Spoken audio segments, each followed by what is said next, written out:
পুড়ছে বাংলাদেশ। হঠাৎ করে এই হাল হলো কেন বাংলাদেশে?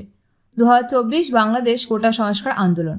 বাংলাদেশে একটি চলমান সরকার বিরোধী প্রতিবাদ, যা প্রাথমিকভাবে সরকারি ও বেসরকারি বিশ্ববিদ্যালয়ের ছাত্রদের দ্বারা পরিচালিত হয়। প্রাথমিকভাবে সরকারি চাকরিতে নিয়োগের জন্য বৈষম্যমূলক ঐতিহ্যবাহী এবং কোটাভিত্তিক ব্যবস্থা পুনর্গঠনের উপর দৃষ্টি নিবদ্ধ করা হয়েছিল।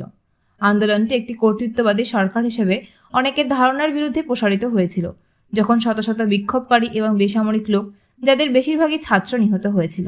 এটি শুরু হয়েছিল যখন 2024 সালের জুন মাসে বাংলাদেশের সুপ্রিম কোর্টের রায়ে মুক্তিযোদ্ধাদের বংশধরদের জন্য 30% কোটা পুনরুজ্জীবিত করা হয়েছিল 2018 সালের সংস্কারকে বিপরীত করে।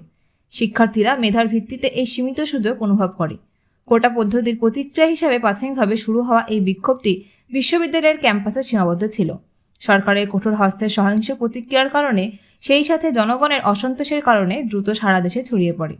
2024 সালের 5 জুন হাইকোর্টের রায় প্রকাশের পর ঢাকার বিভিন্ন বিশ্ববিদ্যালয়ের শিক্ষার্থীরা কোটা সংস্কারের দাবিতে ঐক্যবদ্ধ হন।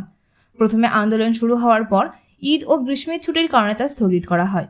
ছুটির পর আবারও শান্তিপূর্ণভাবে আন্দোলন শুরু হলেও ধীরে ধীরে ব্যাপক আকার ধারণ করে। আন্দোলন চলাকালে 10 জুলাই মুক্তিযোদ্ধা কোটা বাতিল করে 4 সপ্তাহের জন্য স্থিতাবস্থা জারি করেন আপিল বিভাগ।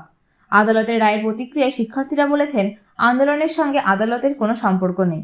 দাবি করে তারা সরকারের কাছে কোটা সমস্যার চূড়ান্ত সমাধান চাইছেন। দেশের আইন শৃঙ্খলা পরিস্থিতির অবনতির কারণে আইনমন্ত্রী আনিসুল হক 21 জুলাই মামলার শুনানির জন্য আদালতে আপিল করার বিষয়ে অ্যাটর্নি জেনারেলকে বক্তৃতা করেন। 21 জুলাই 2024 সুপ্রিম কোর্টের আপিল বিভাগ কোটা সংরক্ষণ ব্যবস্থার পুনর্বিবেচনার আদেশ দেন।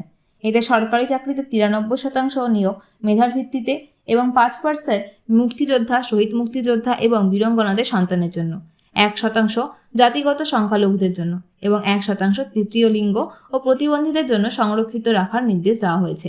তাৎক্ষণিক প্রভাব। সেই অনুযায়ী 23 জুলাই 2024 জনপ্রশাসন মন্ত্রণালয় সুপ্রিম কোর্টের রায়ের সাথে সামঞ্জস্য রেখে একটি গেজেট বিজ্ঞপ্তি প্রকাশ করেন।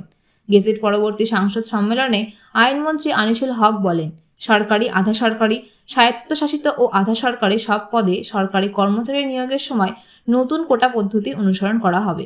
স্বায়ত্তশাসিত প্রতিষ্ঠান, সংবিধিবদ্ধ সংস্থা এবং বিভিন্ন কর্পোরেশন। এই রায় সত্ত্বেও ছাত্র বিক্ষোভকারীরা অন্যান্য দাবির জন্য বিক্ষোভ চালিয়ে যাওয়ার প্রতিশ্রুতি দিয়েছে, যেমন বিক্ষোভের সময় কারাবন্দী ব্যক্তিদের মুক্তি এবং এর সঙ্গেই যে সহিংসতার জন্য দায়ী বলে বিবেচিত কর্মকর্তাদের পদত্যাগ।